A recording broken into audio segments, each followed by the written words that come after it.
What's good? What's good? What's good, fans? Thanks for tuning in. Your man Cam, my man Cleveland up in the Northwest. You guys having some good weather up there, huh?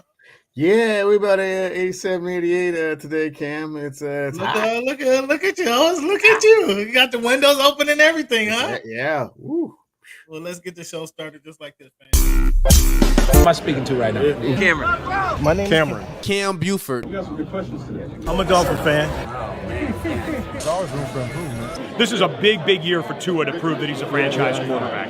I'm more a fan of boxing. Boxing is my main sport. I'm not worried about him right now. I'm worried about Crawford. I'm trying to get that fight made. As a competitor, how much does that competitive spirit get in there and say, I want to fight this guy. I want to get some of this guy. Of course I want to fight all the guys. Of course that. But at the same time, like I keep telling you, it's a business. Once you finish him off, do you feel you get the credit and the respect you deserve there? It really don't matter. I'm just on a mission to become the best, welterweight in the division. After I get him, I want to fight the next best guy, the next best guy, the next best guy. And then once I clear the division, I'm going to move up. Think about it like this. The promoter pays the fighter. The fighter pays the manager. Okay. So the manager works for the fighter, and the fighter works for the promoter. Okay. If you can see, you can believe. So you are lifting weights currently?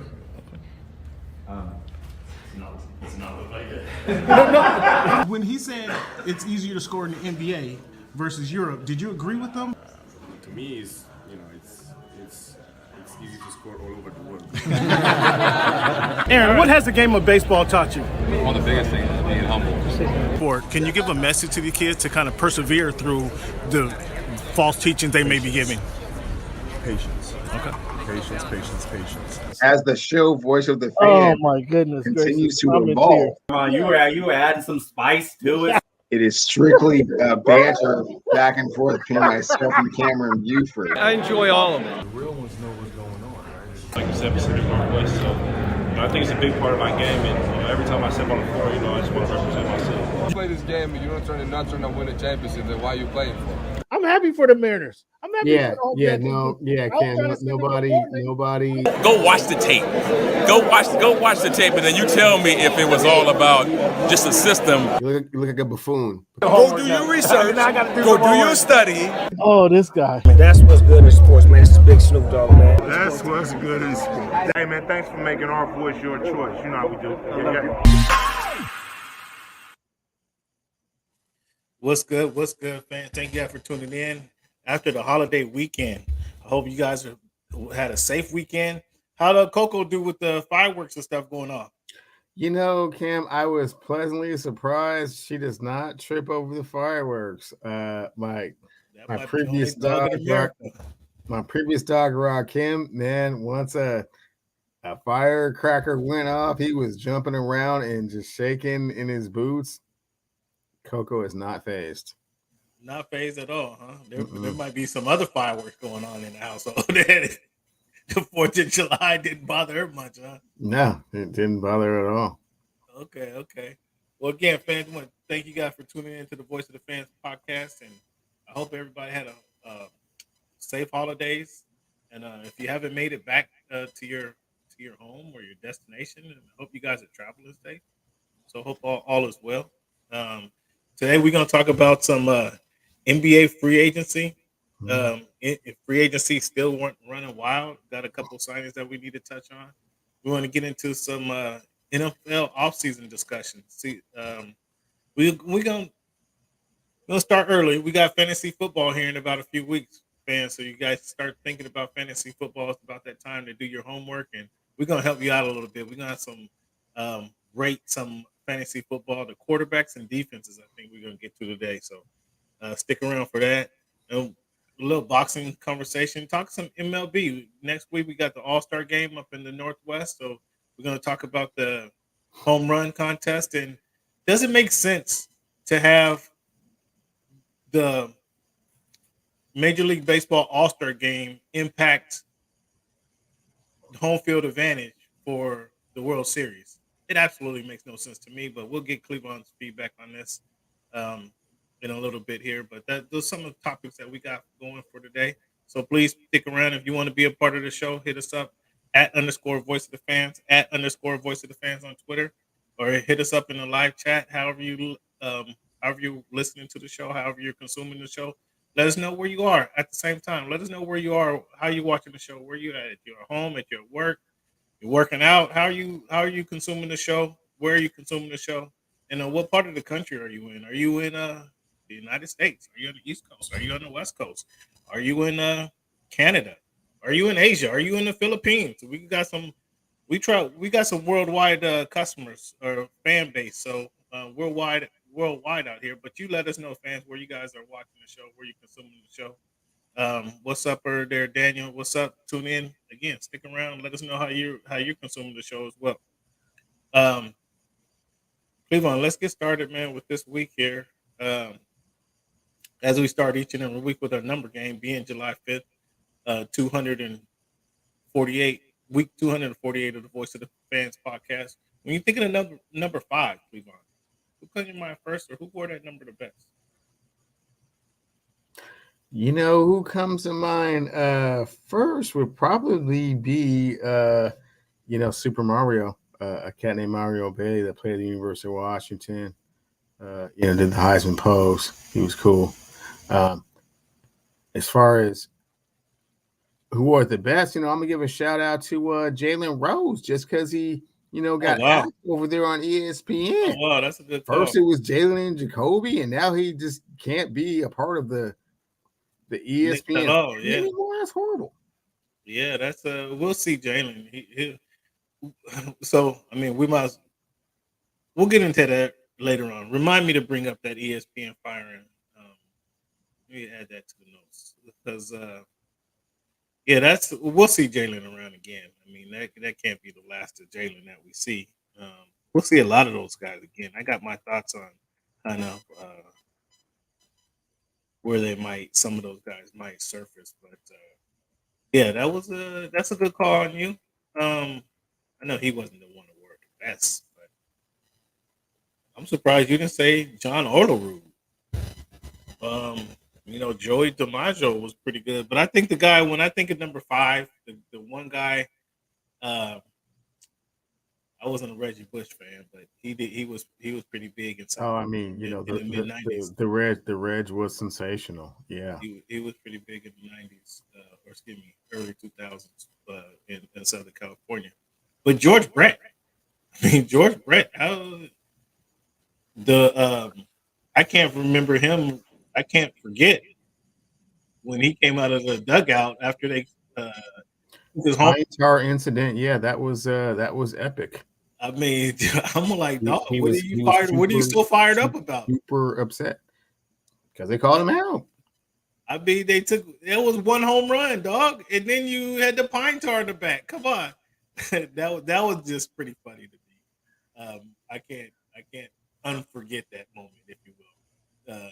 So when I think of the number 5, that's the first person to come to mind. Number 48's a little tougher though.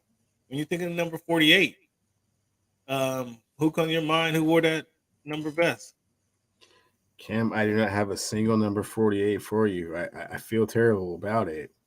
I kind of think Torrey Hunter perhaps wore 48. Torrey Hunter wore 48. Yeah, but that's really all I got for you, my dude. Jimmy Johnson, a race car driver, drives number 48. That's not an athlete, man. Get out of here. Uh-oh. Uh-oh. You saw I had the conversation with the race car drivers. Yeah, man. I saw that. They driving the car around. They're driving the car around. Hey, I told them that. I said, let's race from LA to Vegas. And they're like, come on, it's a little different. It's a little different. And I haven't been in a sports car. I haven't been in that Indy car. Cam, I'm 50 years old. You can line all them NASCAR dudes up on the line, and I'm dusting them dudes in the 40. All of them. Every single one. You just had hip replacement. I wouldn't put that out there. Even with the hip replacement. I wouldn't put I wouldn't put that out there like that. 2 torn Achilles tendons. I'm dusting all them fools. Cleveland, we might have to have the nurses on the sideline wait for you. I'm dusting all them fools. But Moose Johnson. Come on, Daryl Moose Johnson wore the 48. Clearly, he wore it the best. 3 Super Bowl rings don't lie, and he was a big part of that. Yeah, he's a huge part of that. And now running USFL. I mean, the season's over, but he's a man running the USFL, putting coaches here, putting coaches there, signing players. Moose Johnson wore that 48. All right, Cleavon. So again, NFL offseason, always something to talk about in the NFL. So I got some stuff that I dug up for you. What's your thoughts on the players being suspended for betting now? Is this fair? Is this acceptable?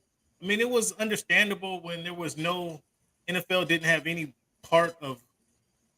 They weren't working with FanDuel.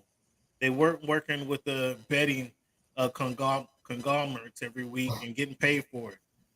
Now that they're working with DraftKings and working with FanDuel, is it fair for them to continue to punish NFL players for betting on the NFL games or betting in general? Betting on NFL games and your team specifically, I can get it. But just betting, the guy makes a bet on whether it be $50, $20, or however $5. If he's betting on an NBA game or a Major League Baseball game, is it fair for him to get suspended? 100% fair, Cam. I mean, there's no reason for you to be gambling on anything while you're a professional athlete. I mean, this dates back to, before our time. You remember when the Golden Boy Paul Hornung and Alex Karras got suspended for a whole year for gambling on the NFL, and now you have so much more. You have so much more information and attention to detail.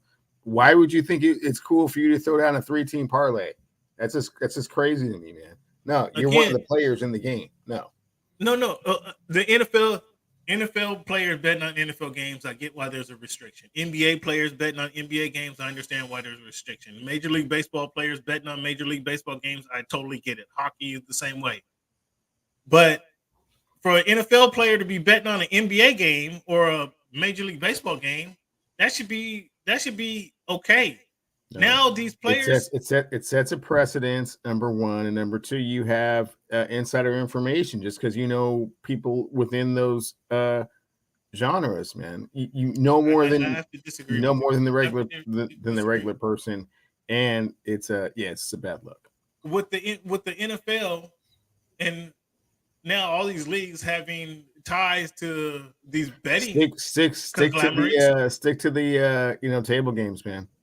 Sports stuff, man, not for you until you're retired. Yeah, I don't know, man. There's a blurry line there between the league already in bed with them.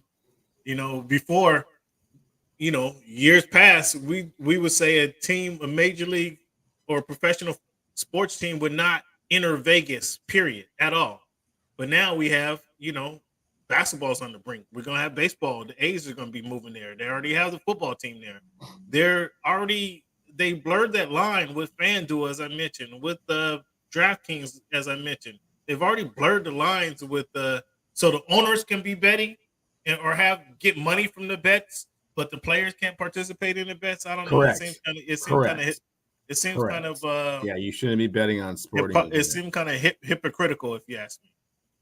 I disagree, man. Why make it weird and funny? Just don't bet.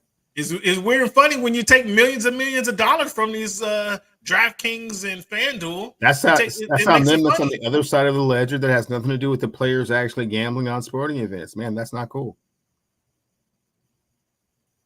I don't know, fans. We're gonna have to disagree. We're gonna have to agree to disagree, fans. But what do you guys think? Is it hypocritical for NFL teams and NBA teams and Major League Baseball teams to say that their players cannot bet on these games, yet they're going to take millions and millions of dollars every year from these betting conglomerates?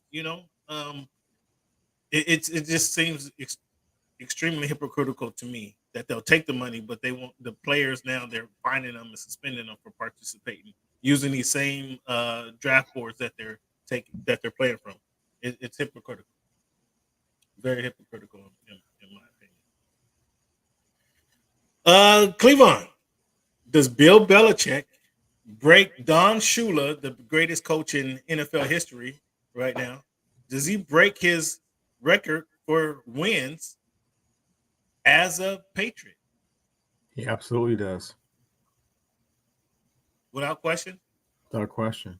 So if they go 5-11 this season, you still don't replace Bill Belichick if you're Robert Kraft?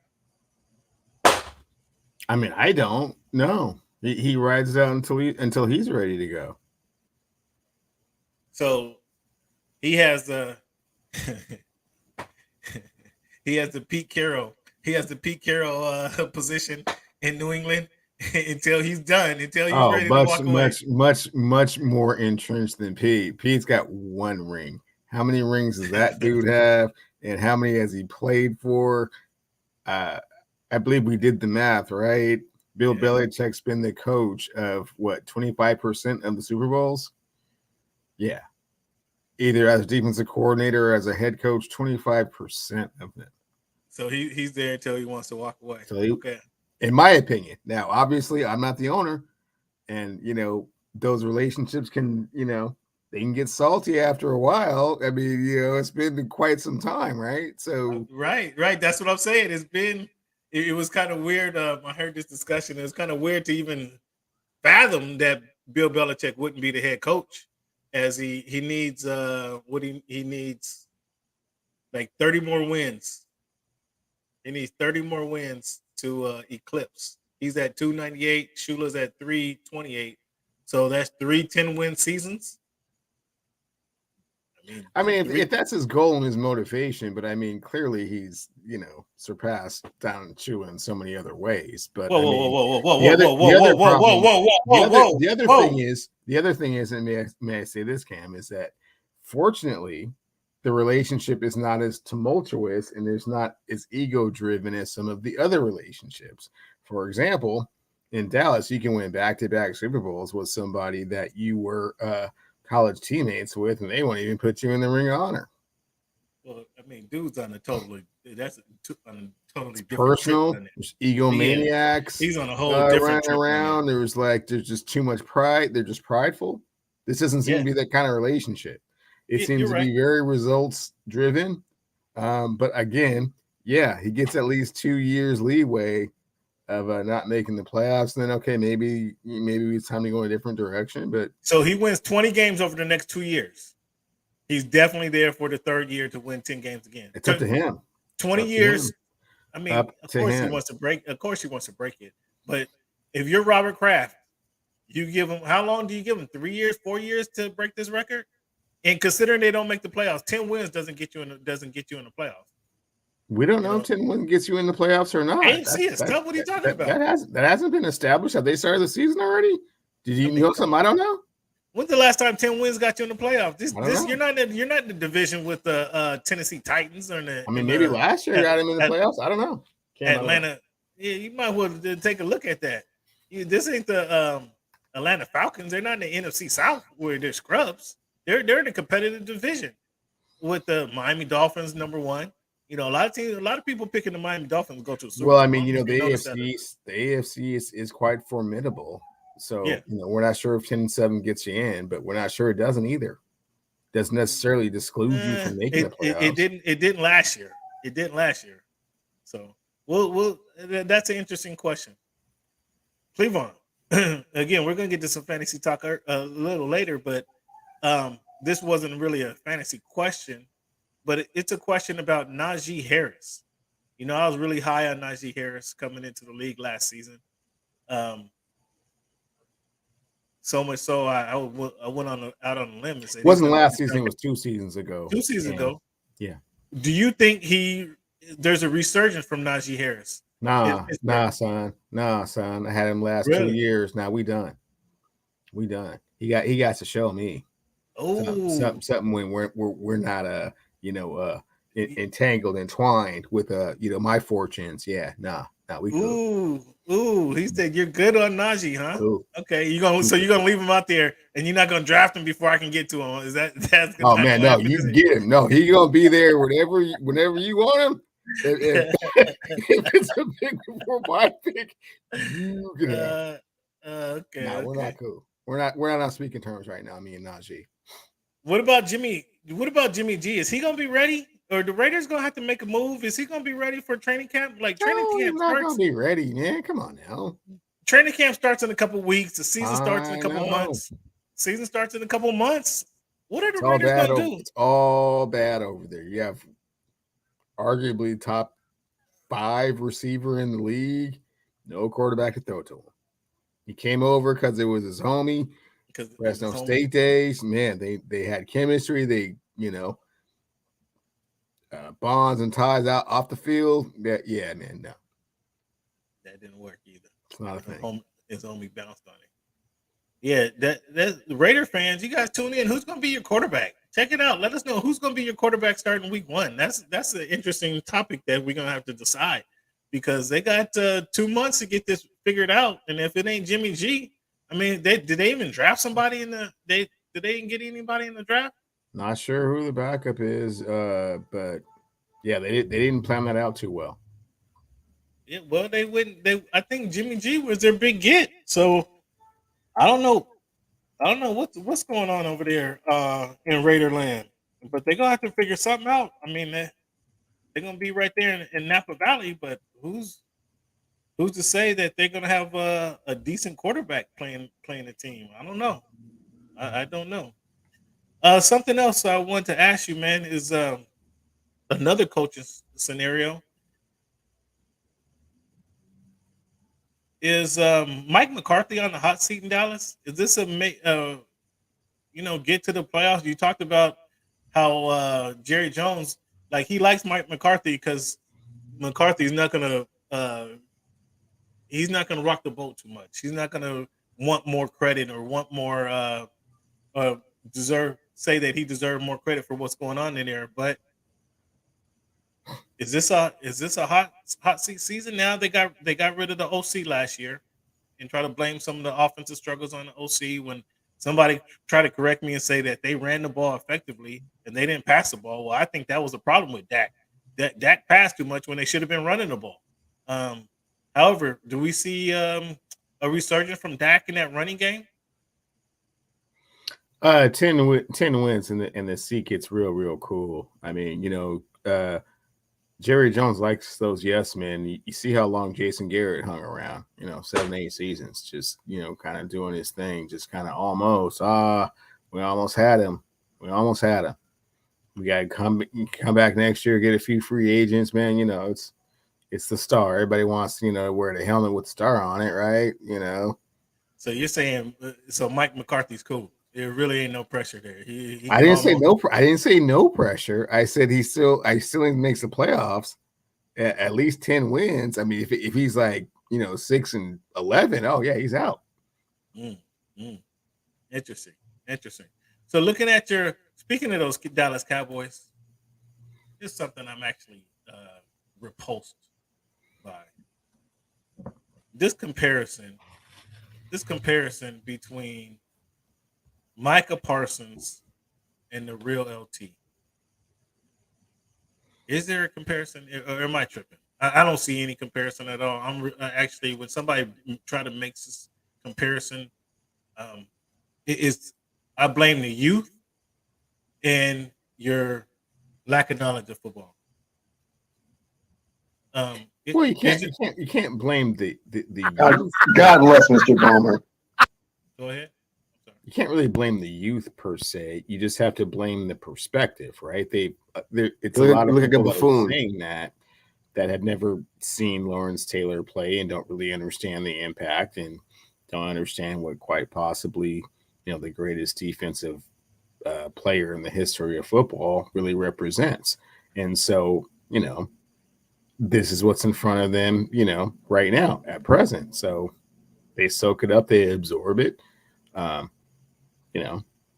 They're going on potential. He shows flashes of brilliance. Can he do it for 10 consecutive seasons? I'm not convinced, but he's off to, season 1 of that great, performance. That was cool. Let's stop there. Let's stop it right there. You said 10 consecutive seasons. We haven't seen 3 consecutive seasons of dominance. We haven't seen a full season of dominance. We saw his rookie year.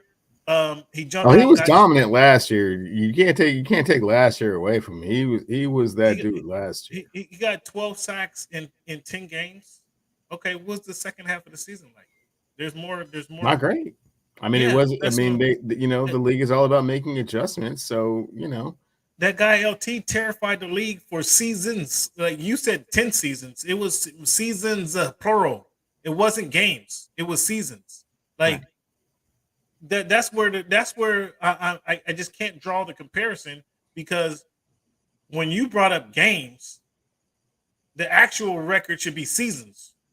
Like it's premature without question, Cam. I mean, but it's he's a prisoner of the moment, right? Like people don't really understand. I mean, you would have to go back and see what Lawrence Taylor was able to do and who was able to do it against, and people are lazy like that. Okay. I just wanted to throw that out there, man. It's something that's been came up a couple of times over the last couple of weeks, and I just lost my mind. I just really went down a rabbit hole and how buffoonish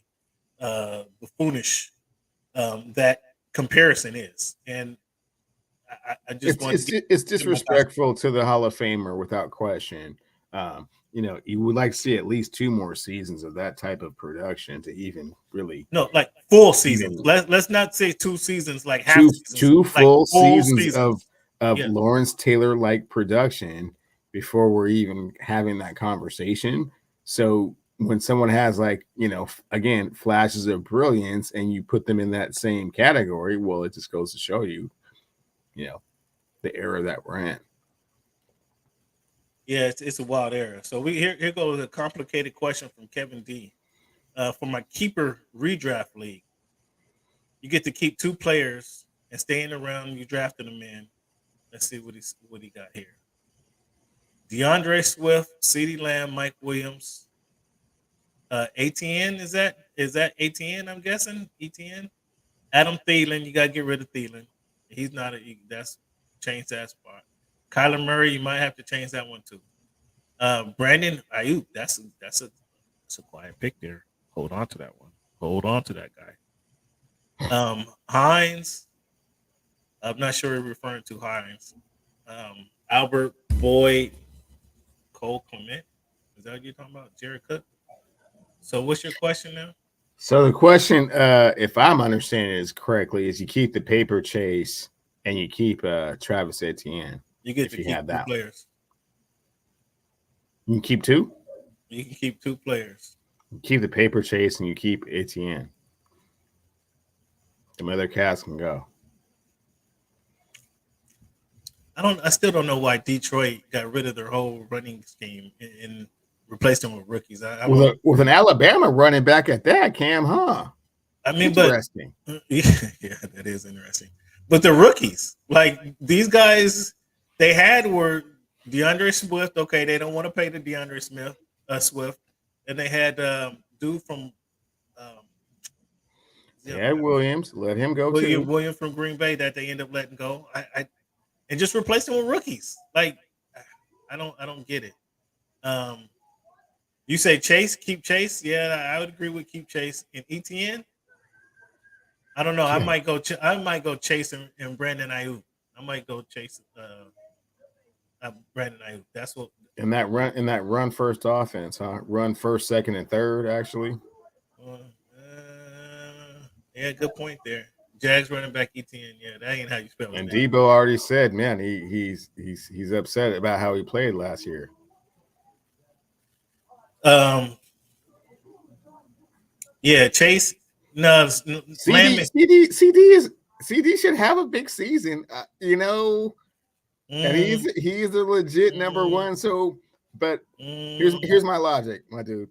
You would be taking 2 number 1 receivers, adverse, keeping a running back that I think is capable of, 1,000 yards rushing, 800 yards receiving. Yeah, 800 yards receiving. Yeah, I'd agree with that.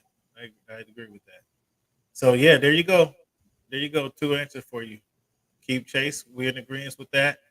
And I like Ayuk. However, ATM might be the better stash to Cleveland's point. Because he's going to rush for 1,000 yards more than likely. And then he's going to get probably somewhere 700, 800 yards receiving. So that might be the better go. Cleveland, who would be your top 5 quarterbacks? Now, quarterbacks typically don't go early in the draft. I mean, You can take a couple of early. From a fantasy football perspective? Top 5 quarterback from a fantasy football perspective. Who are your top 5 quarterbacks? And you want to give me your list? I'll give you my list, or you want to go one for one? Let's go off the cuff right here. Patrick Mahomes. Yeah. Joe Burrow. Yeah. Josh Allen. Okay. Jalen Hurts. That 5th one for me would probably have to be Aaron. Really? You're going Aaron? Aaron. Over Justin Herbert or Lamar Jackson? Over Justin Herbert for sure. Yeah. Over Lamar Jackson? I mean, Lamar could do some things for sure, but Aaron, yeah. So I didn't have A-Rod on my list. I didn't have Allen in my top 5. I had Mahomes, Burrow, Lamar Jackson. So when you don't, I'm so sorry. Sorry. Finish your list, please. I had Lamar Jackson at number 3, Jalen Hurts, and then Justin Herbert. Okay. So when the other dude is not on your list, are you saying that window is closed? Like when I said it was shut? No, they're just not top 5. Allen, so the Josh Allen window is shut. So the Buffalo window is shut. I said not top 5. I gave you 5 quarterbacks. He didn't make the Buffalo window shut then. I didn't say that. If Josh Allen's not a top 5 quarterback, then that Buffalo Bills window for getting to the Super Bowl is shut, closed. Did you put the nails in it, or did you just shut it and put the lock in it? I didn't put anything in it, anything on it. He doesn't have to be. He could be number 6 or 7. Oh no! He has to be top 5 at least. He has to be top 5 at least for them to even think about getting to the Super Bowl. This dude got Josh Allen number 1. Jalen Hurts Justin Fields from a fantasy perspective. I like that. I like. He's not rushing for 1,000 yards again. Oh man, are you sure? He's not doing that again. How come? The league saw it. Did he get smaller? What's your favorite thing? Did he get smaller or less fast? What's your favorite thing? One? What's the Did he get smaller or less fast? What's the favorite thing you like to say? There's tape on it. There's tape on you? That's true. I mean, we're not. He's not doing There's that again. There is a lot of tape. They're not doing.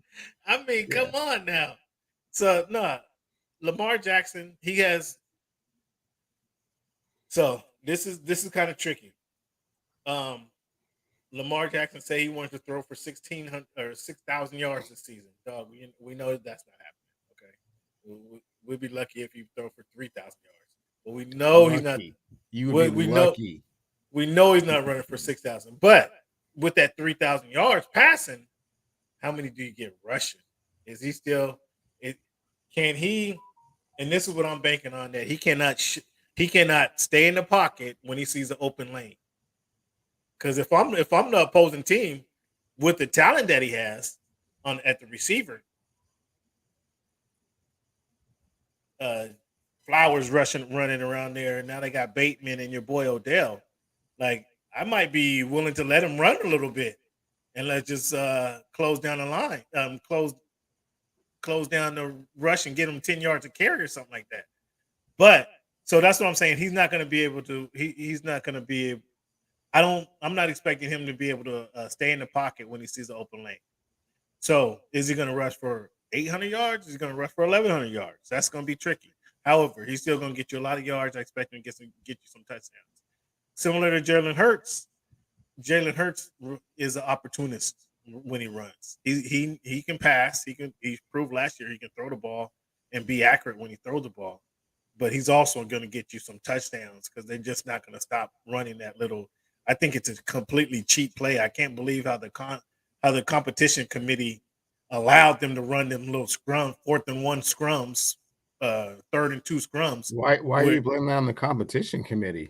Because the running backs and tight ends and linemen shouldn't be able to come behind the quarterback and push him for an extra 5 yards. That should not be a play.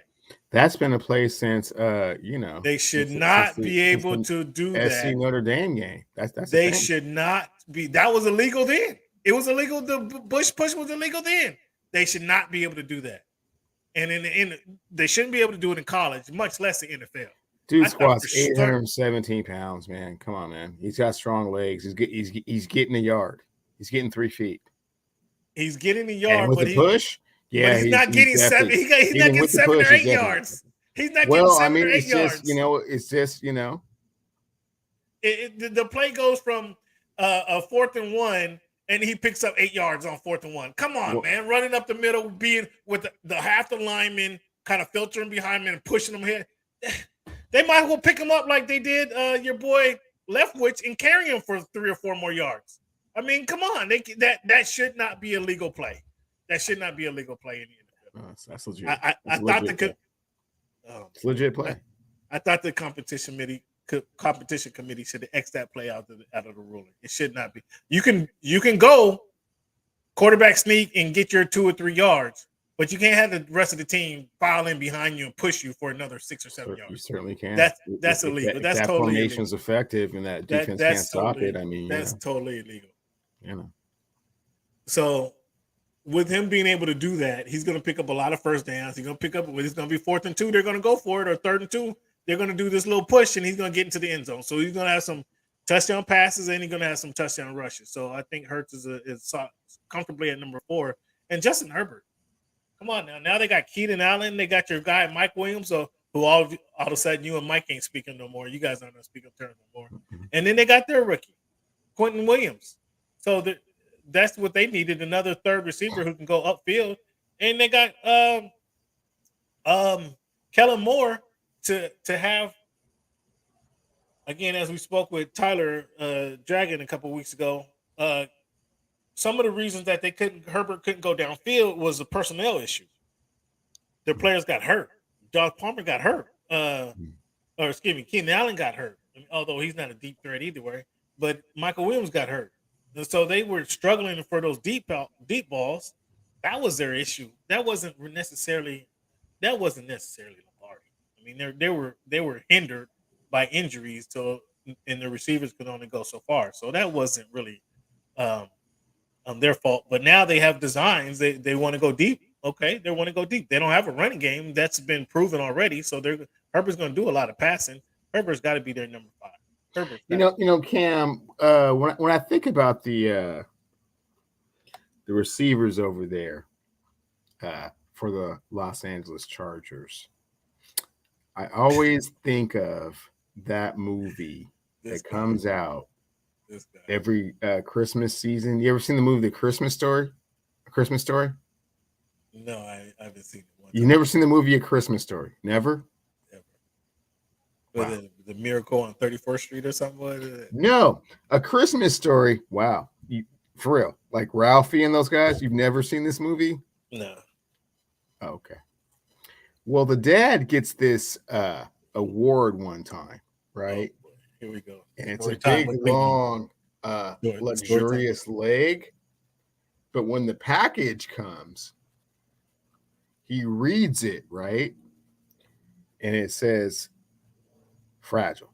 But he says fragile because he thinks it's like, fancy. Yeah, fragile. That's how the fragile. None of those guys will be around.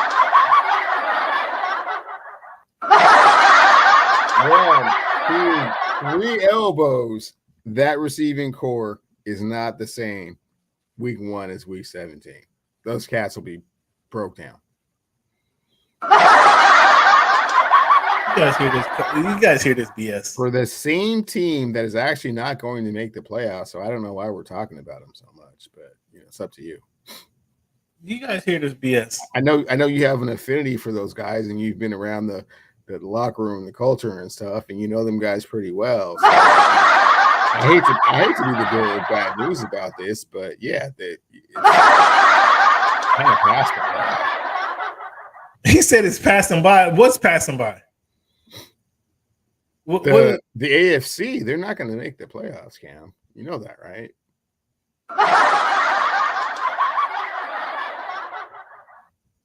Okay. You look like a buffoon. You look like a buffoon. Those are your words. Those are your words. Sure. Okay. On to the defense. I'm not even going to dignify that with a response, fans. The Cleveland is trying to start some mess right here. Let's talk about the top 5 fantasy defenses. Just how do you have the top 5 shaking out? Gotta start with San Francisco, in my opinion. I like what Philadelphia is doing over there. 2 might be a little high, but I like what they're doing over there. The 3rd best defense, from a scoring perspective, Dallas does a lot of things. So that's a good number 3. Number 4, Buffalo. You're not going to score a whole bunch of points on the Bills.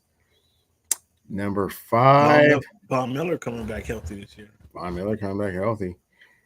Number 5, I would have to go with. We're bouncing around the league kind of right now. I'm going to say number 5 defense in the league. Don't do it. Don't do it. You gotta lead the Northwest. Cincinnati Bengals. Number 5. Yeah, they're opportunists. That's a little high. But I have 4 to 5. I think. No, I have 3 to 5. I got the 49ers. I got the Bills. Got the Bills at number 2. I got your Pittsburgh Steelers. And Mr. T.J. Watt leading the charge there. Then got the Cowboys at number 4. Then I got the New Orleans Saints at number 5. That's way high. That's way high. That's high for the Saints? That's high for them, yeah. You talking about opportunist. Man, they're old. That was last year. Remember, Cam, these football players age in dog years. So, what you saw last year, put 6.5 years on that. I have to disagree with that one. I got the Saints coming in at number 5. They got made some decent moves, and they carried their team essentially last year. Now maybe if they can get some decent play from the quarterback this year, he would have been better off going with the Redskins. I mean, I hear Chase Young's almost healthy. So almost healthy. It's been 3 seasons since we heard him. I hear he's almost healthy. I mean that's a huge addition to that defense. I almost put the Dolphins with Jalen Ramsey up there at number 5. Oh, did you? Almost. Jalen Ramsey and Xavier Howard on the corners. That sounds amazing on paper. They got the young on paper. That sounds amazing, don't it? Man, what are you talking about on paper? It's gonna prove. Jalen Ramsey is his 19th or 20th season this year. It's more like his 7th season. Super Bowl winner with something to prove down there in South Beach. Okay. Yeah, that guy. So 19th then. Okay. 7. Can you count 7? I mean, you're again, gee whiz, you're trying to age these cats, aren't you? You're trying to send these guys to the old folks' home, but that's not. And plus, we didn't mention Jacksonville. That defense is vicious. Jacksonville, they're not top 5. I'm looking for top 5 opportunity. That's what we said. All right, man. So let's get into this NBA. NBA free agency. It's been wild. Your guy, Ant Edwards, signed a big deal. Nobody can say he wasn't worth it. He signed for 205 years, 260. So he's getting he's coming here getting this 5-year like 26 a year. Good job for him coming here cleaning the plate up. I'm not sure Minnesota's going to I guess you need to overpay to keep him happy in Minnesota. But I mean, he deserved it. He earned it. Couple moves these are just recent moves that we should talk about. Grant Williams, he gets traded to the Dallas Mavericks he goes from Boston to the Dallas Mavericks, add some toughness down there for rebounding. I still think Dallas is missing some actual size. I mean, Grant Williams is a 6'5" dude forward. You know, he is like 260, but he's only 6'5". Like he's not gonna. Aiton's gonna take advantage of him, and he can't do nothing with Anthony Davis. Well, Cam, I mean, you know how I Nope. feel about cats that go and poke the bear and then get punched in their face and get their face bit off. It's like, okay, well, you know, if you're gonna poke the bear, man, I mean, you know, you at least gotta have a good fight. It wasn't a good fight. I mean, well, come on, you didn't expect him on his own can't do anything with the. You're talking about. Well, then you shouldn't go running your mouth. I mean, come on, he couldn't do. That was a kind of a nothing worse than you go running your mouth to somebody that you already know is legit, and the legit dude just smacks you in your face and kicks you in your nuts and pushes you off the court. But he shouldn't have been the one.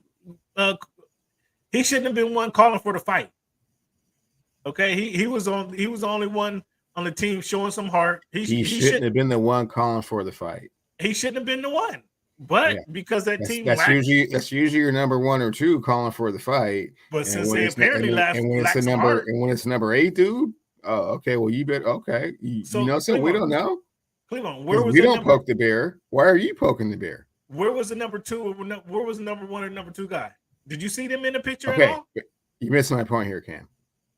The number 1 and 2 guys don't poke the bear for a reason, because they played against the bear at a high level and they know what the bear can do. So when you got the number 8 dude off the bench spitting on Jimmy Butler, you know, ruffling his his kicks, you know, stepping on him. Okay, we'll do something then. Well, somebody needed to do something. That's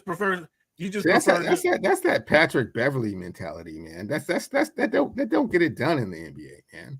Somebody needed to do something. So we're just going to continue to get embarrassed by these guys and just continue to let them run roughshod over him. Somebody needed to step up and say, "Yo, you can't do this.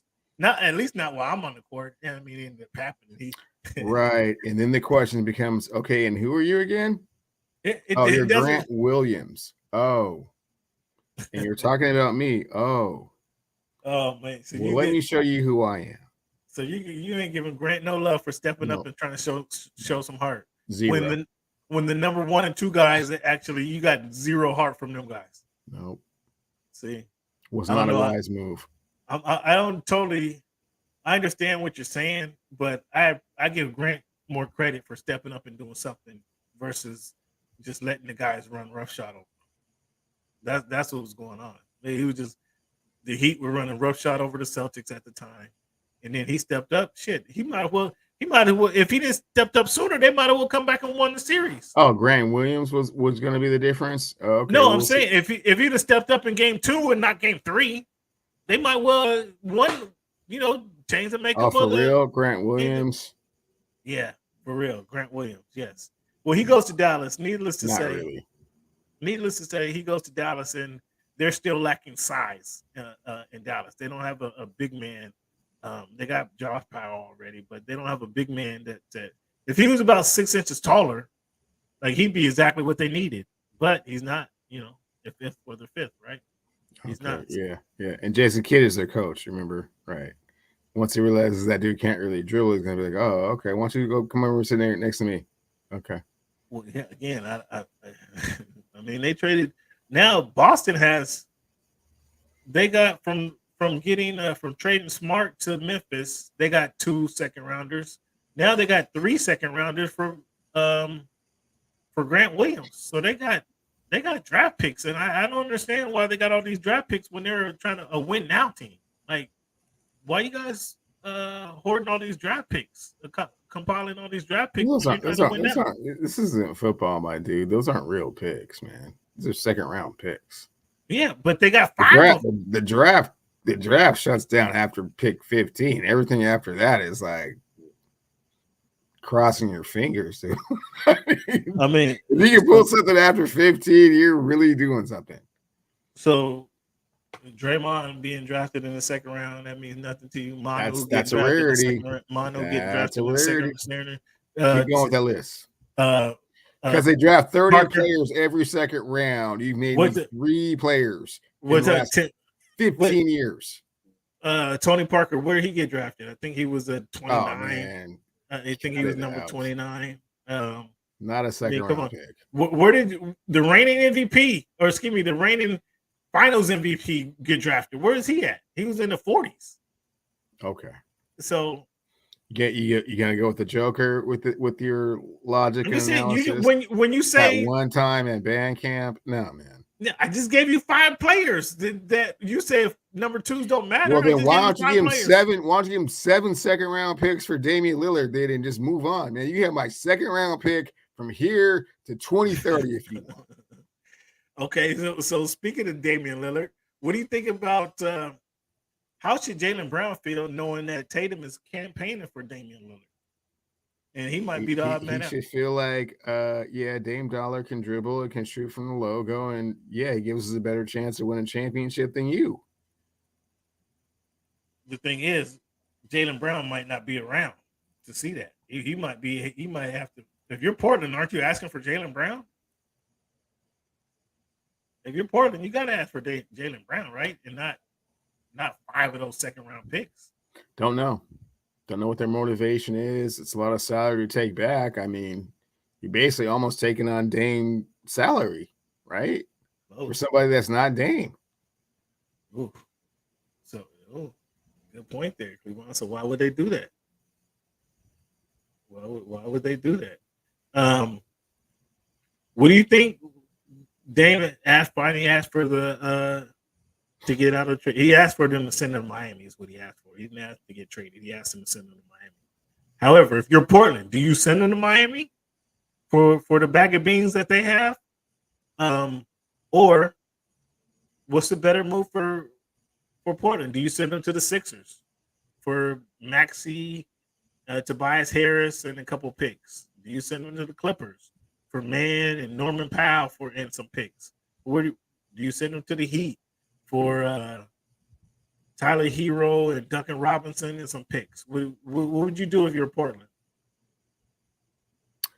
Well, I mean, if you're doing the humane thing, and if you're trying to do a solid by someone who's been your franchise player for quite some time and has completely showed his absolute undying allegiance to your city and your franchise, then you send him where he wants to go. If it's just strictly a business decision, well, no. You just you just hold out for the biggest bounty that you can get. That could be anywhere. Does he start the season on the Portland Trailblazers? Yeah. He does. I think it would have gotten done before now. If they really could do something, I think it's going to get to I think it's a trade deadline kind of thing. You see him there till February? I see him there till February. Oof. Well, some people think that Scoot is that guy. And if Scoot is really that guy and they have a winning record come January, you think Dame is going to want to get out of town? Yeah. You still think he's going to want to go? So what do you think of Scoot? Is Scoot that guy? Potentially. I mean, everything is always potential when you see them against, inferior competition. But, I mean, he can't shoot from the logo and he can't average 30 points a game. And we know that Dame can do both of those. So, I mean, are you asking for, is he like a replacement instantaneously for Damian Lillard? The answer is no. Well, then can he get there? Potentially. Well, he's not going to get no playing time because it's going to be Dame and Simons running the backcourt, right? Dame and Simons. Well, if you wanted to do that, you should have just done that then. You could have done that this still could have been done. That's what you wanted to do. But what I'm saying, it's you can't if you keep him around, you can't let the young guy flow. You know what I'm saying? If Dame stays there, if he stays in town, they get the young guy. The young guy's not going to be able to flow. You follow me? Yeah. So I mean, if Michael Jordan's your shooting guard and you draft Kobe Bryant's got to sit on the bench. And that's what Portland's facing is they already have Anthony Simons. They got Shaedon Sharp. So, I mean, they're not. There's only one spot, and that's Dame or Scoot. If Scoot comes off the bench, I mean, he's not really going to get. I mean, he's going to get. What do they say? Just kind of gradually get some taste of the NBA. That'll give him time to grow. But I don't know that that's going to be the best scenario. And by February, if Scoot is what a lot of people say he is the second coming, or comparing him to Russell Westbrook, that's what I've heard. He's gonna be spoon fed at some time in the NBA. But with Dame there, it sounds a lot like Steph Monte Ellis back in the day. Yeah. We'll see. But Steph was hurt though. Steph had injuries. So let's just say, for the sake of argument, he wasn't hurt. I mean, yeah, it wasn't. And you see, it was only a couple of years before they got Monte out of there. But Steph, in those couple of years, Steph would play a little bit, and then he got hurt. And then he played a little bit more, and then he got hurt. So he dealt with some injuries. So it was like, we can't just get rid of Monte. Like, we know Steph is going to be the guy, but, right now we got to get him healthy. And fortunately, it only took. And Monte Ellis wasn't in the position where he had been the franchise player for 12 years, and was like, "Nah, can you guys please, we've come to the end of the road here, boys and men, talk. Can you just let me go? I would like to go there. Can you do that?" No. Monte wasn't in that role. Monte was, he was welcoming his opportunity to shine. And then now they got this kid. Had some flashes of brilliance, some all-star teams. Yeah, but not like. Yeah, he wasn't in Dame's. You're not. Yeah, Dame's in the rafters already. So. Right. So yeah, I don't know. I don't see. If their plan is to keep Dame and not acquiesce to his trade demands, they're gonna keep him and ride with him. I would suspect. But if they just want to say, okay, Dame, thank you for all the years of service. Here you go. We're gonna send you to Miami. Like, that got to happen before the season. I can't go into the season. That would be ideal. If I'm planning to trade you, if I'm in my head thinking I'm gonna trade you eventually, I might as well let you go now. Because but Cam, haven't they talked about this already? Like, how many different ways can you talk about it? You would think they have, but why isn't it done? Because they talked about it and they keep coming back with it's not quite enough for Dame. Okay. I'm getting a lot of pieces that are like none of them. When you add them all up, they don't add up to a Damian Lillard. So let's take this approach. In all Dame's years of being able to shoot from the logo and average 30. They got one Western Conference Finals in 12 years. One. Okay. Well, then, if the results don't speak a language that you want to hear, then trade him. Get rid of that $60 million a year that's coming. And just let him go. I told you how I feel. He got one more year. He ain't got you nothing. He ain't got you to where you want to go. He got no pieces around him to help him get you to where you want to go. Right. He wants to go. So they tried when they got LaMarcus Aldridge. They tried. I mean, LaMarcus just wasn't. Nope. LaMarcus was like, "Oh, that's the dude now. Okay, well, you can just let me go then." Okay.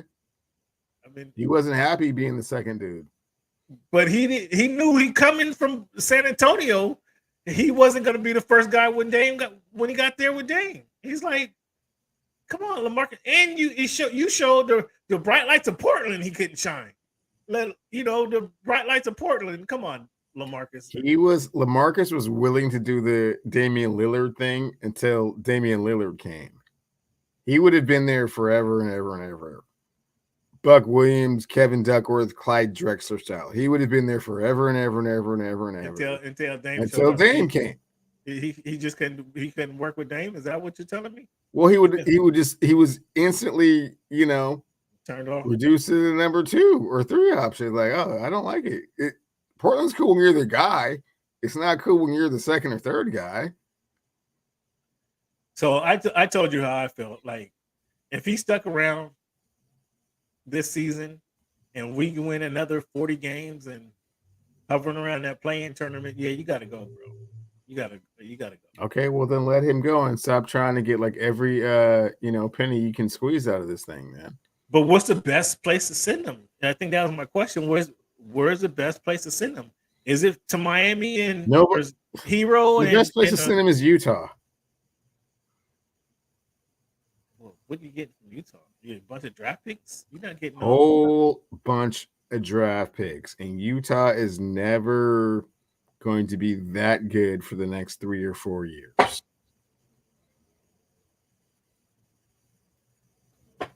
Utah is going to be picking 8, 9, or 10.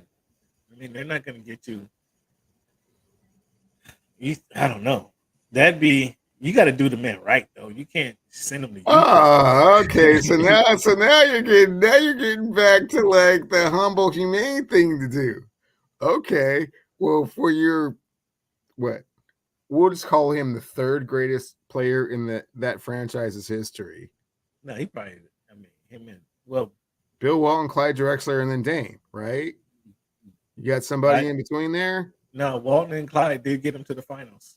They did play in the finals. No, Walton got him a championship. Clyde went to the championship 2 times. Did they go to twice? No, Clyde went with Houston. He went with Portland. Houston. No. 90 and 92. They went to the championship. Okay, against Terry Porter, yeah. Yeah, okay, there you go. So he's number 3. Okay. I mean, you're doing solid, or you are just going to send Charlotte for some picks? I mean, he's already said, hey, before all of this, remember a couple of weeks ago, I want to say you're free. But that can't be. These are the couple of teams I'd like to. I want to go to Brooklyn and Miami, yeah. And then they go and they draft your replacement. And then they don't give you any other players around you besides your replacement.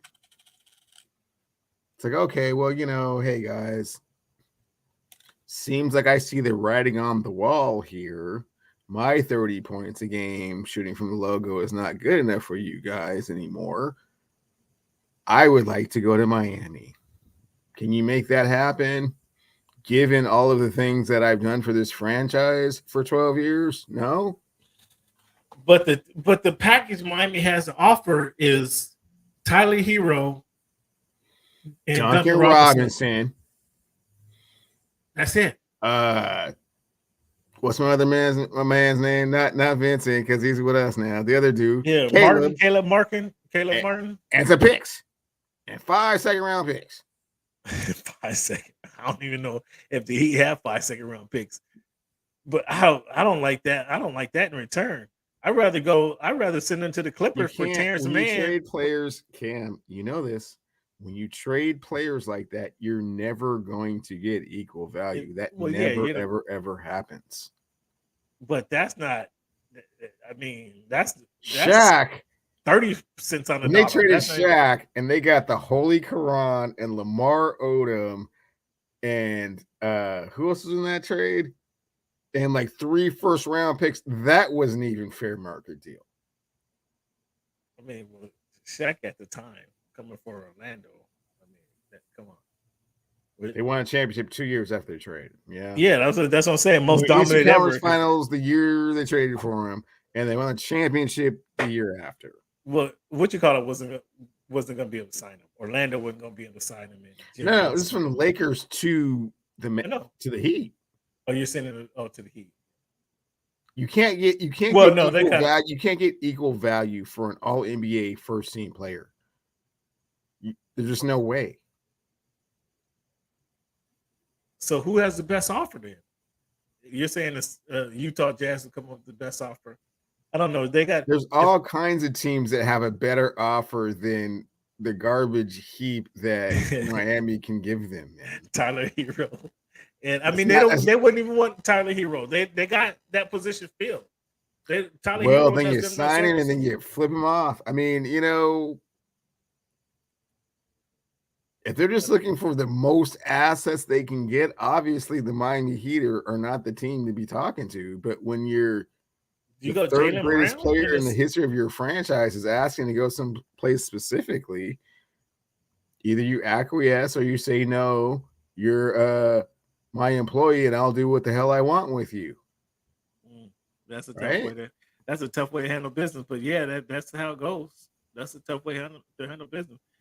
Would you try to send them, since now that Harden is signed in Philly, would you try to send them to Philly for Harden? Do that swap there? No. I don't know why Portland would want that. You don't try to send them to Philly and some picks? We talked about this, my dude. Hoopers do things different, man. You in theory, you can trade them anywhere you want because they're under contract and they're obligated to do what they're going to do for whatever. But that's just not how the NBA works. Yeah, so we'll leave it at this. You expect Dame to play out the season until, or this is going to be a February time frame. He's not going to get moved until trade deadline. My thought is that they've had enough time to work something out if they were going to work something out. But like you're saying, that package coming from Miami is real light. Yeah, real shaky, man. They have to get somebody else involved, but who wants to help out the Heat? I don't think many teams are rushing to help out Pat Riley. So we have to. It's something that we'll be monitoring all summer long, apparently. But speaking of those Sixers, Patrick Beverly and Mo Bamba going over there to the Sixers. Is that going to be Patrick Beverly and Mo Bamba? Is that enough to entice Harden to want to stay there? No. Even though Harden was at the all-white party with the Sixers. And come on, man. This is one of those times you throw out names and you don't even believe yourself. Mo Bamba and Patrick Beverly are not moving the needle or not enticing anyone to stay or go. No influence or significance whatsoever. I mean, Pat Beverly brings some toughness to the squad, at least. Somebody who can rattle the cage and keep maybe he keeps it. Yeah, Pat Beverly is one of those cats that chirps a little bit too tough, and now he's in Philly, and they don't. Yeah, about to find out. I mean, that'll serve Philly well. I would imagine. Mo Bamba a decent backup to Embiid. No, not really. Mo Bamba hasn't really done anything in the league to this point. Get some rebounds for Philly. But you're talking about somebody that did nothing. I mean, when somebody does something, and for the Lakers, typically most teams reward their players who steps up and plays in the finals or big minutes in the conference finals. Not the Lakers. They ignore them.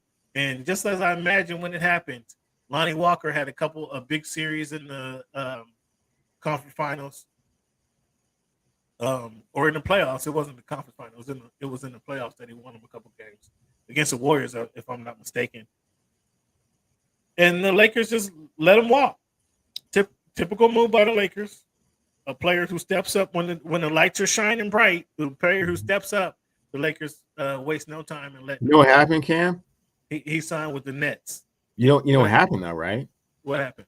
He had that one amazing game, right? Where he came in the fourth quarter. It was a couple games. He had that one amazing game where he came in the fourth quarter and was filling it up, and he got 14, 15 points. See how you disrespecting the man already?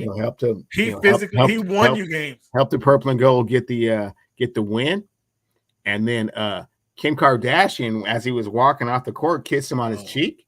Oh boy. And then he said, "Oh man, I must be worth at least 25 mil." And the Lakers just said, "No, man, that was a good game."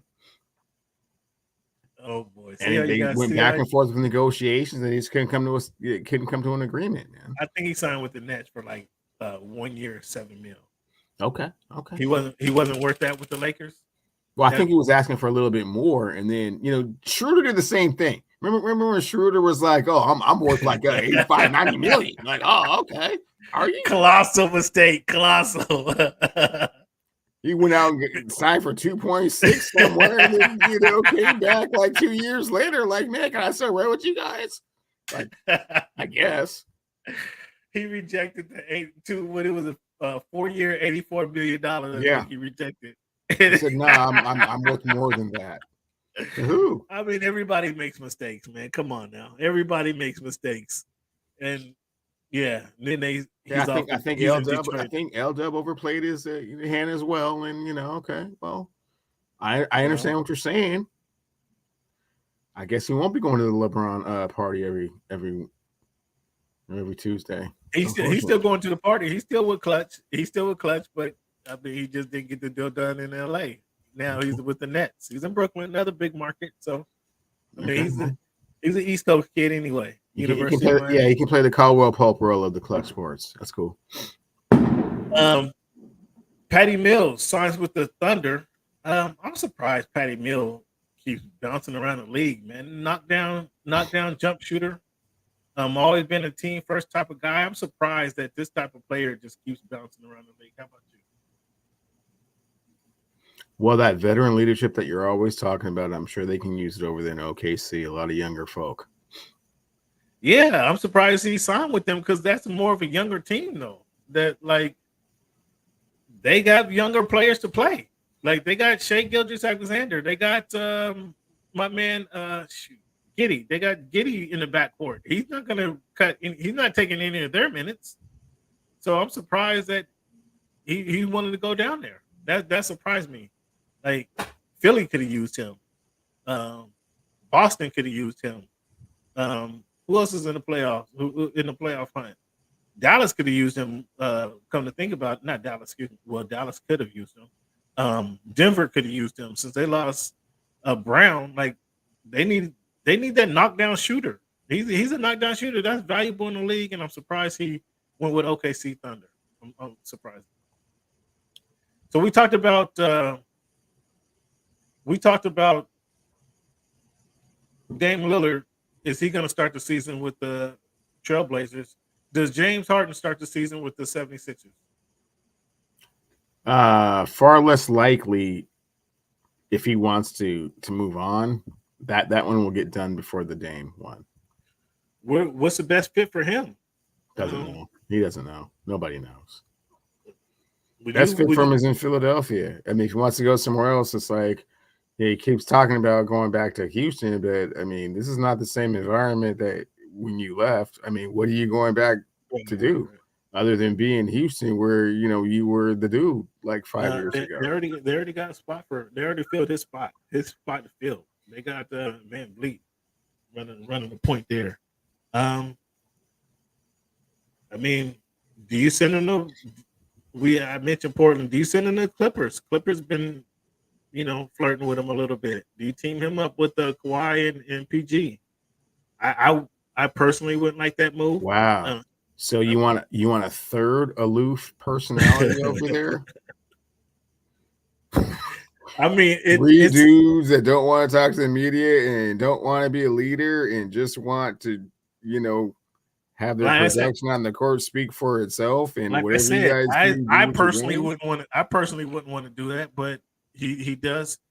He is one of the few guys that has led the league. He has 3 scoring titles and 2 assist titles in the league.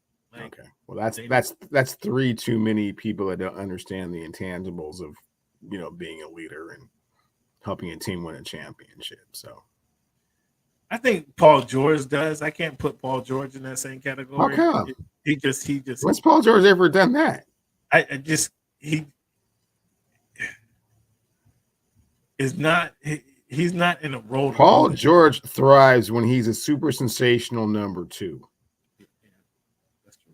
He never ever wants to be the number 1, and when he is, he's looking around for somebody to help him carry this being the number 1 load. Unfortunately, you're accurate with that. can't even argue with that. I can't even argue with that. So, what do you think? I don't know. Is there a good fit for James Harden? Is there a good fit for him? If he's not in Philly, if he doesn't want to be in Philly, I think Philly's a good place for him, a good fit. But if he doesn't want to be there, okay, now where's a good place for him to go? Charlotte doesn't need him. They got two guys in the backcourt already. It's starting. I'm talking about. Sacramento can't use them. San Antonio, I'm sure they don't want them. The Lakers aren't going to be bothered with them. Can the Phoenix? Can the Pelicans use them? Ugh. Him and CJ. Him and in the CJ. backcourt? Him and CJ. That's a good backcourt. Him and CJ with Ingram. There might be too many. I've never been to New Orleans, but there might be too many strip clubs in New Orleans for him to focus. Well, it's not any more than Houston. So, But yeah, and you see that the Houston wasn't a good place for him to focus either. No, he was putting up 35 points a game. He was perfectly fine in that environment. Yeah, that's right. That's right. Man, I don't know that might be the best fit right now. I can't think of it. New Orleans. Obviously Milwaukee would be the best. Would be a huge fit for him, but he's not going to Milwaukee, Wisconsin at this point in his career, man. That's what I'm talking about. NBA players, once they get to a certain level, it becomes a finite amount of places you can just send somebody. I'm not going there. Do the Sixers, do they start the season with him on the team? Hard to say. Depends. It 100% depends on him. He's always had the ability to force himself out of wherever he doesn't want to be. Yeah, well, we'll see, man. We'll see. So who do you have as the winners in free agency? Is it the Rockets? The winners in free agency or the Phoenix Suns? The Phoenix Suns. Okay. What about this offseason? Who's the Phoenix? Is there any losers? Because when you named the winner, is there a loser in the free agency? Loser in free agency so far has been the Miami Heat. Yeah, that's exactly what I got listed too. They've lost Gabe Vincent. They haven't gotten any other assets back so far that were going to get them across the, to that next level. So I would say so far they've been the biggest losers. You heard the flopping rule in the NBA. The summer league, they're going to try this flopping where the player gets a technical. They don't have to stop the game for the technical. It's not a personal foul. But if the flopping in the NBA, the player can get a technical foul. And to challenge that flopping, it does cost the team a timeout. What do you think about this new flopping rule? They were trying this last year. They were supposed to do it last year, but it never kind of worked out. What do you think about this one? We'll see how it goes, man. Actors are actors, and there's always going to be a lot of drama-filled things going on. But if you can cut down on a little bit of that, that would be great. If this is a solution, I'm not 100% sure that it is, but If here's the rule by the NFL PA or NBA PA. If a flopping penalty is assessed by game officials, the opposing team will be awarded one free throw in possession of the ball. That's a serious penalty. A player who commits a flop will be assessed a non-unsportsmanlike technical foul, which does not count against the personal foul or lead to an ejection. Officials will not be required to stop live play to call a flopping. They can wait until the next neutral opportunity to stop the play. What do you think about that? I think that's a harsh one. That's harsh. The opposing team will be awarded the ball and one free throw and possession. It's completely up to interpretation of the rule, right? Yeah, that's hard. That's a harsh. We'll see how that goes. We're gonna have to keep a close eye on that during the summer league. So Cleveland, what are you looking forward to? Summer league starts a little later this week, Friday specifically. This glorified pickup basketball, as you called it. What are you looking forward to from summer league, if anything? Seeing Wemby get his 2 games in, get his his light work. We'll see if Brandon can come through and show people he's worth the number 2 pick, and see who else kind of makes a name for themselves, so to speak. Yeah, that'll be interesting to see. I'm trying to get there, fans. If you want to help me go to summer league, at Voice of the Fans or $ Voice of the Fans on Cash App. Trying to get to the summer league, fans. Trying to get there bad. Who's kind of a trick question here? Whose stock, Cleveland, drops more this season? Wemby or Bronny? Whose stock drops more? Bronny's. His stock drops more this season? Oh, for sure. Oh, he ain't with everything cracked up to be, huh? No. Interesting. All right, I got another question for you, Cleveland. Can you have a dunk of the year candidate and the season hasn't even started? Is that possible? With the season not even started, can you have a dunk of the year candidate? Here's why I asked it. And the way that we had hoped, but just kind of that was a pretty good play. Yeah, that was high level. Trey Mann going way up top. Yeah. But yeah, he goes 6'4", 184. And look, I know it's summer league, but you have to put that shot up, Ollie and Big T, on, I mean, even the regular season. That is the poster. Oh, my goodness. Oh, my goodness. Again, I know it's just summer league, but my goodness. Oh, my goodness. You didn't know it. That was magnificent. Again, can you have a dunk of the year candidate and the season haven't even started yet? Because my goodness, that was all I've been doing. But what more do you want out of a dunk? Jumped over and on top of dude and dunked all over his head with the ball cocked back to his ankles. Like, my goodness gracious. I'm not sure you. It's going to be all season before we see a dunk better than that. I know dunks happen. Awesome dunks happen often. More often than somebody robbing a home run. But Cleveland, where do you rank that dunk? I mean, as a really good dunk so far, man. There's a lot of there's a lot of time and opportunity in front of us. So right now it's number 1. Come get the number 1. But you sound like you got that as a 6 or a 7. No, that's definitely 8.5. 8.5? Yeah. Hold on, fans. And the way that we had hoped, but just kind of that was a pretty good play. Yeah, that was high level. Trey Mann going way up top. Yeah. But yeah, he goes 6'4", 184. And look, I know it's summer league, but you have to put that shot up, Ollie. I mean, the only thing he didn't do is put dude's head between his nuts like Vince Carter. Vince Carter. Yeah. That's the only thing he didn't do in that dunk. So I give it a 9.5 because he didn't jump over dude like Vince Carter. That's it. That's fair. Man, yeah, you got to come for the number 1 spot, and this is summer league. We got a long time of basketball. We got all the way to June. But Cleveland, come on, bro.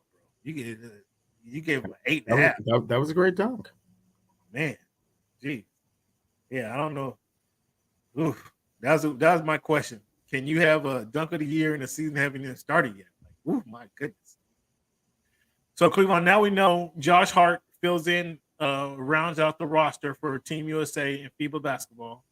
It's going to be Jalen Brunson, Anthony Edwards, Tyrese Halliburton, Austin Reeves, and Austin Reeves in the backcourt. Got Paolo Banchero, Mikal Bridges, Josh Hart, Brandon Ingram, Jaren Jackson Jr., Cam Johnson as your forwards, and you got Walker Kessler and Bobby Portis as your centers.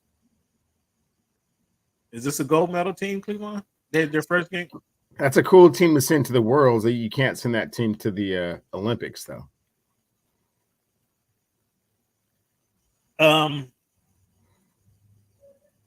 Much of us tend to agree with you there. Cleveland, does Ben Simmons have any trade value? No, not at present. Nothing. So if he went to, if they send Dame to Brooklyn, like Portland got to get Ben Simmons in that trade. They got to take. I'll take Dame in that contract, in that $60 million contract, but you got to take Ben Simmons and some picks as one of the players. That's not the only player, but that's one of the players. Who says no? Portland says no. Ben Simmons, yeah, no. He hasn't even proven that he really wants to play basketball. So, yeah. A little early question. Again, and we know the season hasn't started, but are the Nuggets the favorite to win the ring next season? Are they your favorite? Oh, yeah, right now. From no Suns, because considering where Dame is, no Suns. What do you like Portland? Do you like not Portland? Do you like the moves that Boston has made, acquiring all these draft picks and getting Porzingis and Jaylen Brown and Tatum? Do you think they can? We don't know what's going on with Jaylen, and we don't know what the other moves are. So at present, it's still Denver. I don't think that anyone has recalibrated themselves to take them over. Phoenix being the closest. So no Lakers, no Warriors. Not favorites. No. Denver should still be the favorite. Okay. Look at a little bit of honesty. Look at Cleveland have a little bit of honesty here. All right, Cleveland, let's take a quick break here. When we come back, man, we're going to get with This Week in History. We've got some Major League Baseball to talk about. Talk about the Angels, man. The California Angels of Anaheim. This is just bad luck in Disney World down there. We're going to get to talk about that, and then we're going to revisit some of those ESPN firings that you brought up earlier. So let's take a little quick break here. Stick with us, man. Planning a vacation can be a lot of work, and you never know if you're really getting the best deal. Working with an Evolution agent and booking an all-inclusive resort takes the stress out of planning a vacation. Where else can you stay in high-end accommodations, eat at your choice of restaurants, and have fun, all covered under one cost? With an all-inclusive vacation, you can relax and have fun without worrying about the bill. And when it comes time to find your perfect all-inclusive, your Evolution agent is ready to help. Do you want a family resort with fun for all ages? Or an adults-only getaway for any type of couple? Your Evolution agent knows the best places to go, the best time of year, and what to really expect. Call your Evolution agent and let them do the planning for you. So all you have to do is relax and enjoy a stress-free prepaid vacation. Call today. They have access to timely specials that will end soon.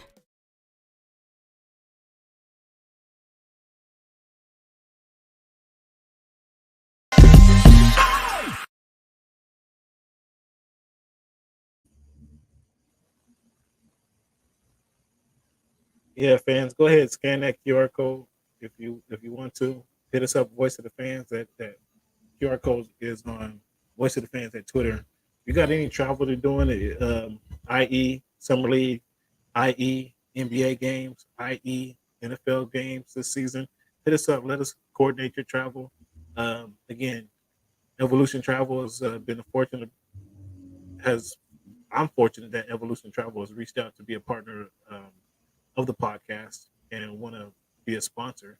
So that's some Evolution Travel stuff we can get going for you guys. So, you need to travel. You got some air flights. You got some wedding destinations that you're trying to do. You got some cruises that you want to do. At _ Voice of the Fans on Twitter. This barcode is there for you guys to look up and do your own scheduling, do your own traveling at discounted price. Let us know what you guys are trying to do. At _ Voice of the Fans. Thank you guys again for tuning into the Voice of the Fans podcast. Got still got a lot of show left. Let us know where you're listening to from, fans. Where you guys at? Where you listening to the podcast at? Are you at work? Are you traveling in between trips? Or know it's a holiday season? Are you at the beach somewhere just trying to enjoy some podcasts, great content, let us know how you're consuming the content. We appreciate it. We're always here for you. Cleveland, let's talk about it, man. These California Angels of Anaheim. Rendon has the ball, fouls the ball off his shin, sends him out the game. Trout breaks his wrist swinging at the plate. Like, you talking about fragile earlier. Has Trout played a season and hasn't been hurt? Has he played in his 10 years in the Major League Baseball? Has he played a game that he hasn't been hurt? Oh, he's been the MVP multiple times, Cam. I mean, it's Mike Trout. I mean, but he's hurt. He's hurt more often than not.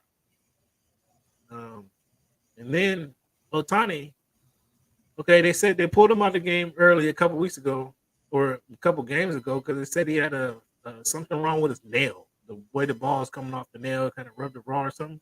Why can't they find all the damn manicurists and nail salons in Southern California? They can't take the man, get him a manicurist. It's not that simple, Cam. I mean, I know it sounds funny when you from the outside looking in, you talk about football players, ruptured spleen, they come back in like 4 days, and then you get like, oh, you got a blister on your finger, you can't pitch. Oh, your nails cracked, you can't pitch. It's really hard to control 95 miles an hour if you don't have all the things working, man. A fingernail, Cleveland? Yeah. It's just that intricate.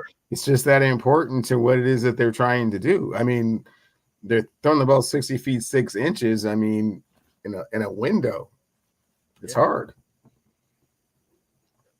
Get the man a manicurist, please, Angels. All that money you guys got, they should have manicurists lined up to take care of this guy. And he's a Japanese ball player too. I mean, I know all the Asian manicurists in Southern California. I miss my Lucy. I miss my Lucy. I've been do fucking pedicures myself now. Should I go see Lucy every couple months? Lucy was great. No, I could stand in line. She knew exactly what I wanted. And I had to wait in a damn nail salon, smelling of fake acrylic nails, everything. But I know they have Ohtani can bring somebody to them. Like, I know they can just go pick one. I mean, that's outside true. of the ballpark, they're right there. And they were doing that, Cam. I don't know that they did that, man. I don't know. Nobody told. I know manicurist showed me a picture of her and Ohtani, her doing Ohtani's fingers. Like, come on. Oh my goodness. I'm ashamed of the Angels for not just going out there. On their way to the ballpark, they passed by 12 different manicure shops. Just pick one and tell them to come on, let's go. You're doing Ohtani, you're gonna get a big tip. We got you. Simone Biles is back. She says she's going back, and that's her way to work into the Paris Olympics. What do you think about that? Certainly capable when she's got her head on right. Physically, ready to go. Typically, gymnasts don't really have that long of a shelf life, so. But it ain't like she, it's not like she grew up much. She was at the top of the game. See how she comes back in. She'll still be at the top of the game. It is the young gal support. Yeah, because your metabolism absolutely changes and you grow into an actual woman as opposed to just being, an adolescent that, is very talented. Yeah, but I mean, your body still, some of that sticks with you. So we'll see if she's able to dig deep and pull out some of those heroic performances that she's shown us in the past. So, Cleveland, you brought up some of the ESPN firings earlier. Jeff Van Gundy gets the axe. Jalen Rose, as you mentioned, gets the axe. Max Kellerman got the axe. Keyshawn got the axe. Keyshawn, Jay Williams, they didn't renew his contract. Susie Colbert got the axe. Surprise. Now, Neil Everett got the axe. Yeah. So Neil Everett, I think his contract got they just didn't renew his contract. So he's going to be on the TV on the station up there in Portland or in Oregon. So he's good. Sports, yeah. He had already kind of soft landing into that one. He was kind of doing that already last year quite a bit. And so I think he kind of saw the writing on the wall and was kind of Made it permanent, huh? Yeah, it's kind of making the transition kind of slowly, so to speak. But like Susie Culver, she was 20 years in the NFL. It feels like over 20 years. It's hard to think. But NFL Network, she's gonna be on NFL Network. That's a simple. I would think a simple transition. What makes you think they got a whole bunch of openings over there? That's not an easy gig to just go and just, oh hey, somebody wants you move over. That's not that kind of place. But if you have the cachet, the fan base, I would think that they would kind of make room for a Susie Culver, who's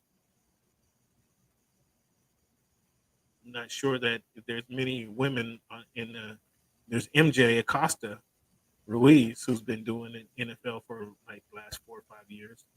But outside of her, how many females are over there at the NFL Network?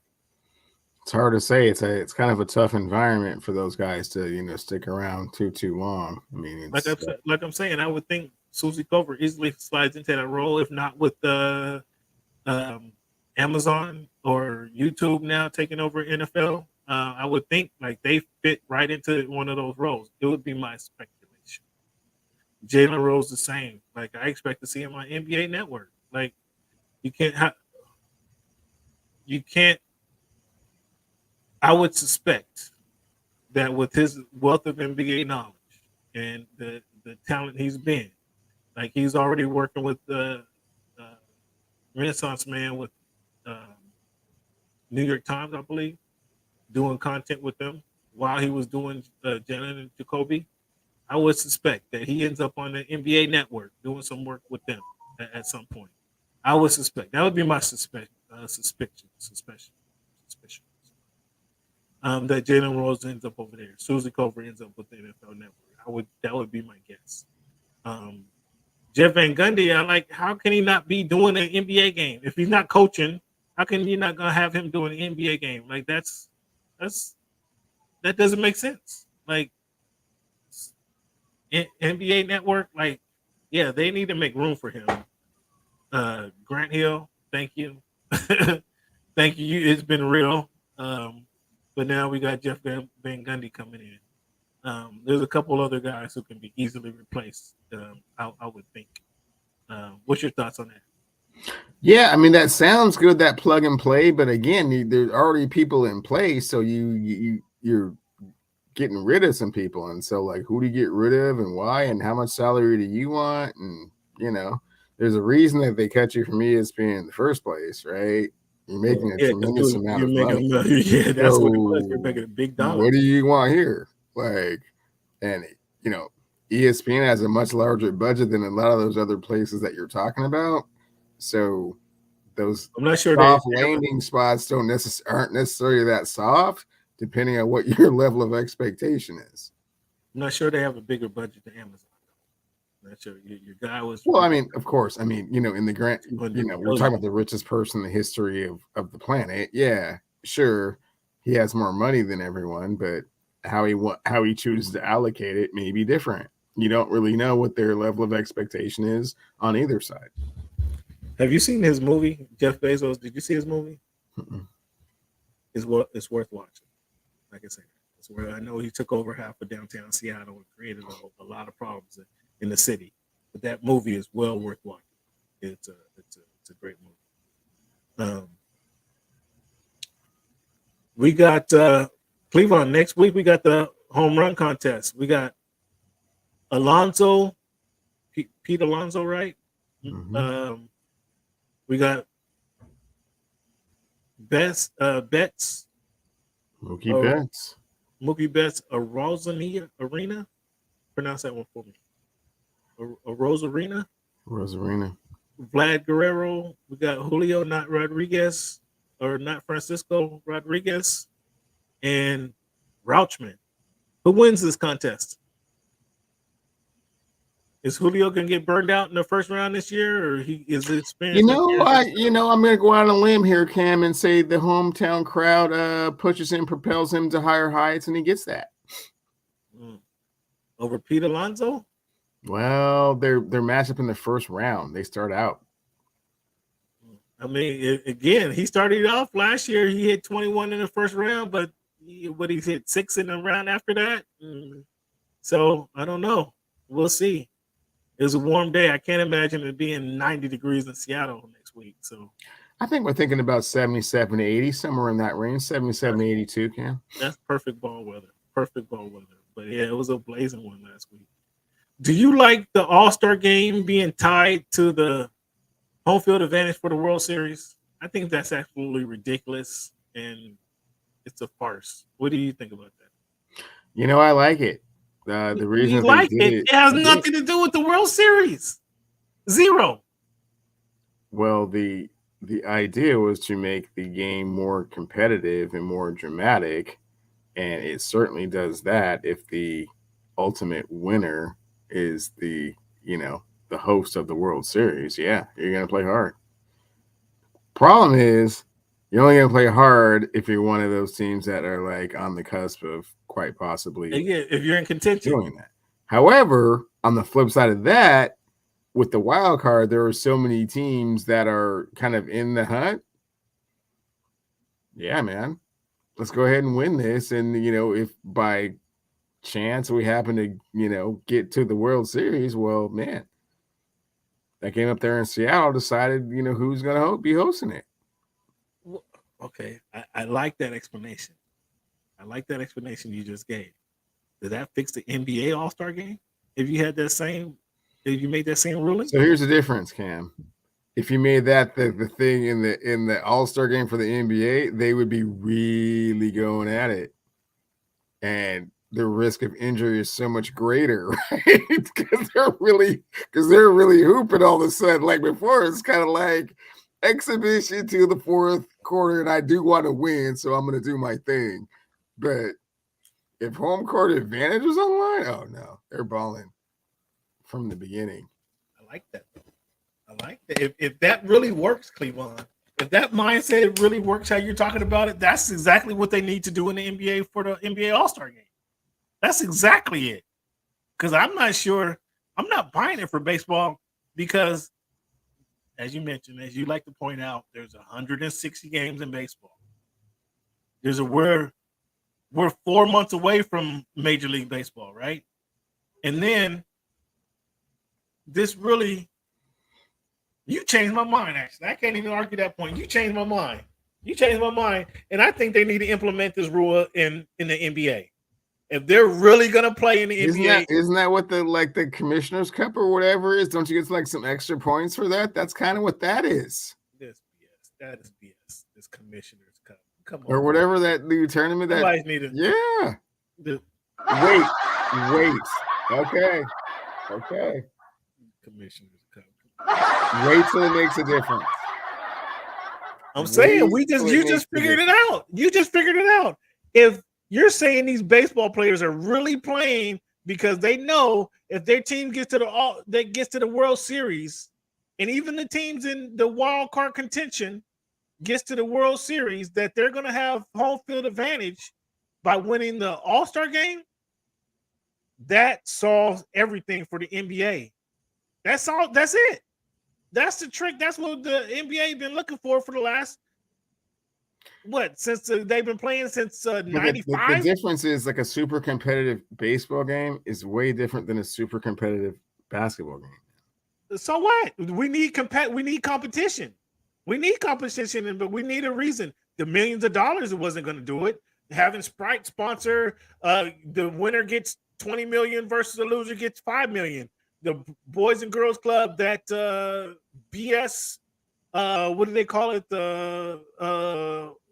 I can't even think of the name that they came up with for the new ruling where they play.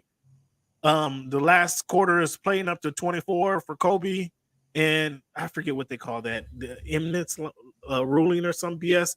That's crap. Let's play the game, and the winner, East and West, unless it's the world versus the NBA, unless it's the world versus the NBA. That's what we need to see happen. We need the world season tournament for that. Man, you cut that in-season tournament out. Okay. You don't mention that. Don't mention that in-season, mid-season tournament to me ever again. Till it gets serious. Till you see the ramifications of it, and once you do, you'll be like, oh, that's what they were trying to do.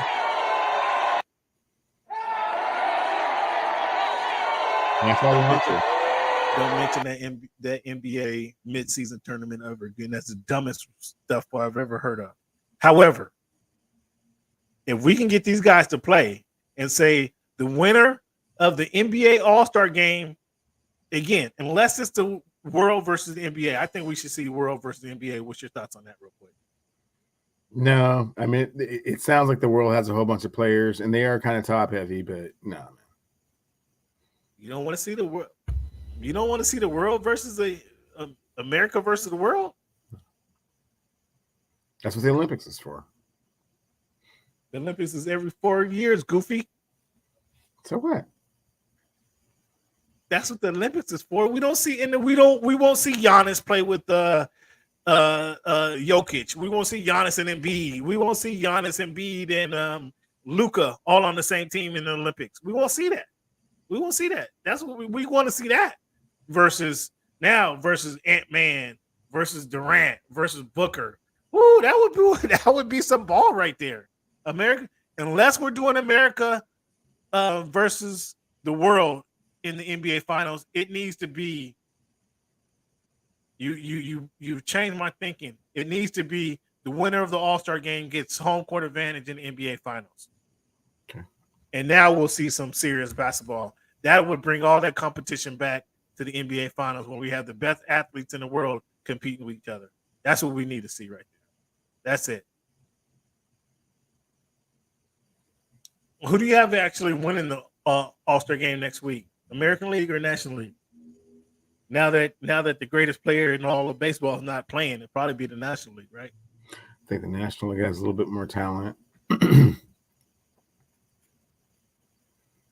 Shohei. So again, Shohei went 0 for 4 the other night. We're not going to talk about that. He's going to look like he's going to miss the Major League All-Star game, as will your man Clayton Kershaw. I told you, Clayton Kershaw is like Chris Paul.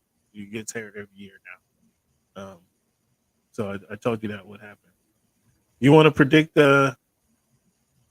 you already said you think that Julio, not Francisco Rodriguez, can win the All-Star, the home run competition, right?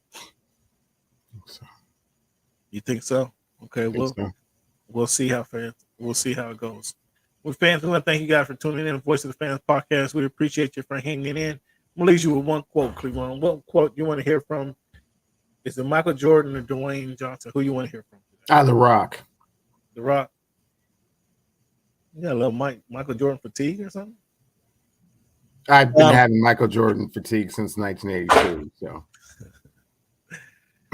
So here's The Rock, man. Success isn't always about greatness. It's about consistency.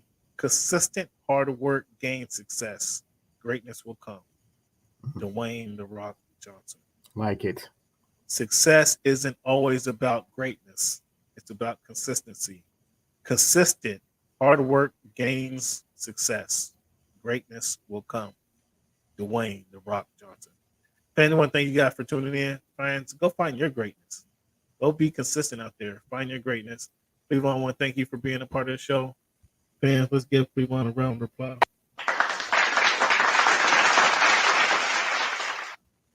As always, fans, I want to thank you guys for tuning in. Give yourself a round of applause. Thank you guys for tuning in to Voice of the Fans podcast. We'll be here next week, fans. Next Wednesday night. Look for us, Voice of the Fans podcast next Wednesday night. Thank you guys for tuning in. Cleveland, have a good one, big guy. Right on, bro. Talk soon. Later.